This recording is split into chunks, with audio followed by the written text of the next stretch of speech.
நித்திலன் சுவாமிநாதன் அப்போ super star ரஜினிகாந்தோடைய ஒரு படத்தோடைய கிட்டத்தட்ட கன்ஃபார்ம் அப்படின்றாங்க. ஆல்மோஸ்ட் கன்ஃபார்ம் ஆகிடுச்சு அப்படின்னு பேச்சு அடிபடுது. அதுக்கு காரணம் என்னென்னா, மகாராஜா படத்தை சூப்பர் ஸ்டார் ரஜினி பார்க்குறாரு. படம் ரொம்ப பிடிச்சி போயிடுச்சு. இப்போலாம் ரஜினி சார் வந்து யங்ஸ்டர்ஸ் யாராக இருந்தாலும் கூப்பிட்டு அரவணைச்சு, நமக்கு ஏதாவது ஒரு கதை இருந்தால் சொல்லுங்களேன், நமக்கு ஏதாவது ஒரு கதை இருந்தால் சொல்லுங்களேன் அப்படின்னு சொல்லி சொல்கிற விஷயங்களை நம்ம அடிக்கடி பார்க்குறோம்.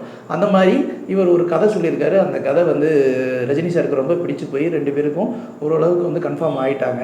இப்போது ரஜினி சார் வந்து அடுத்து இப்போ ஹச் கூட ஒன்று பண்ண போகிறாரு அப்படிங்கிற ஒரு பேச்சு அடிபட்டுக்கிட்டு இருந்துச்சு. அது மட்டும் இல்லாமல் இன்னொரு பேச்சு அடிபட்டுச்சு.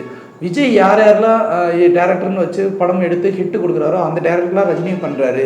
விஜய் வழியில் ரஜினி அப்படிங்கிற ஒரு விஷயத்துலேருந்து எப்போ பார்த்தாலும் இந்த காக்கா கழுகு குருவி சண்டை கழுகு சண்டை வந்ததுலேருந்து ஓடிக்கிட்டே தான் இருந்துச்சு. ஸோ இதுக்கெல்லாம் ஃபுல் ஸ்டாப் வைக்கிற மாதிரி இந்த ஒரு விஷயங்கள் கன்ஃபார்ம் ஆகிருக்கு. இதோடைய ப்ரொடக்ஷன் பேனர் அப்புறம் மற்ற விஷயங்கள் எல்லாமே கூடிய விரைவில் அதிகாரப்பூர்வமாக வெளிவரும் அப்படின்னு எதிர்பார்க்கப்படுகிறது.